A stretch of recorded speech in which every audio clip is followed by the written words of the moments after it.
The world had forgotten how to sing. Beneath a sky veined with silver fractures, the once golden capital of chronic kingdom lay hushed. Its towers stood tall but hollow. Like organs that no longer breathe, wind swept through broken stained glass windows, carrying not music, but dust. Every note, every chord, every whisper of harmony, gone. And in the center of it all, high atop the ivory spire of the old conservatory of echoes, stood a girl whose voice no one remembered.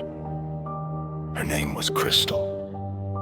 She stood barefoot upon a balcony that overlooked 1,000 silenced rooftops. Her silver hair drifting like pale smoke in the twilight breeze, her eyes, a luminous opal hue, were wide open. But her heart was locked tight behind layers of memories she dared not disturb. For Crystal had not always been silent. Once, long ago, she had sung, not with training or technique, but with truth. Her voice was light given breath, color wrapped in sound. As a child, she had woken sleeping trees with lullabies, made rivers pause with humming, and healed wounded spirits with nothing more than melody. But that was before the silence came. Before he came.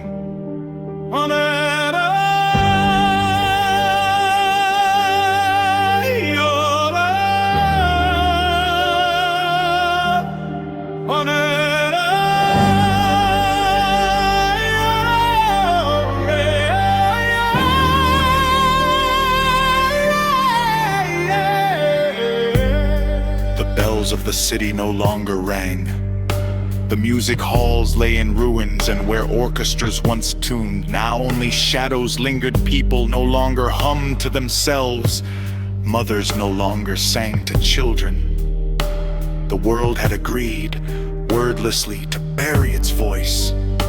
All because of him, Maestro Nocturne, the Lord of Silence, once the greatest composer of the chronic court. His pursuit of the perfect song had torn reality in seeking to erase imperfection. He had unraveled music itself, and with it the hearts of those who had once lived by rhythm and rhyme. Crystal's voice had been the last to survive, and the first to be hunted.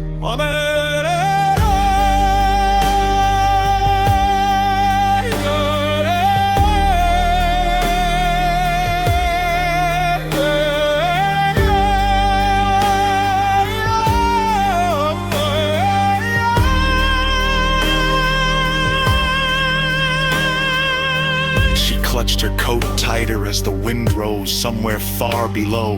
In the ruins of the opera of stars, a whisper curled upward like forgotten smoke.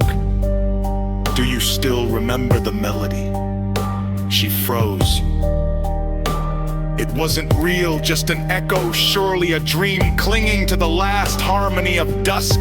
But something within her ached, like an unplayed violin straining against its own strings. Her hand drifted to her chest, to the pendant of prism glass hanging over her heart. It shimmered faintly. She hadn't sung in years. Not since the night of fracture, when the notes turned to knives and nocturne shadows swallowed her home. That night her lullaby had almost broken the curse. Almost. And so she had run into the deep wilds, into realms where music had never been written, into forests that whispered in green instead of chords. There, she'd hidden there, she'd buried her voice. But tonight felt different. A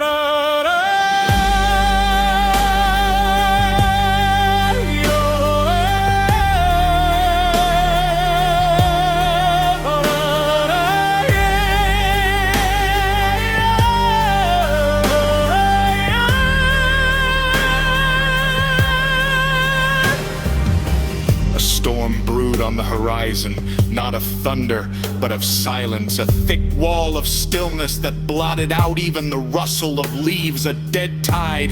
It moved like breath held too long. And at its center, riding its hush like a conductor's baton, was the shadow of a man in a decaying coat, his hands blackened by ink, and time held a violin strung with silence. Nocturne had returned, and this time he had come to end the voice he had once failed to extinguish. Crystal took one breath, just one.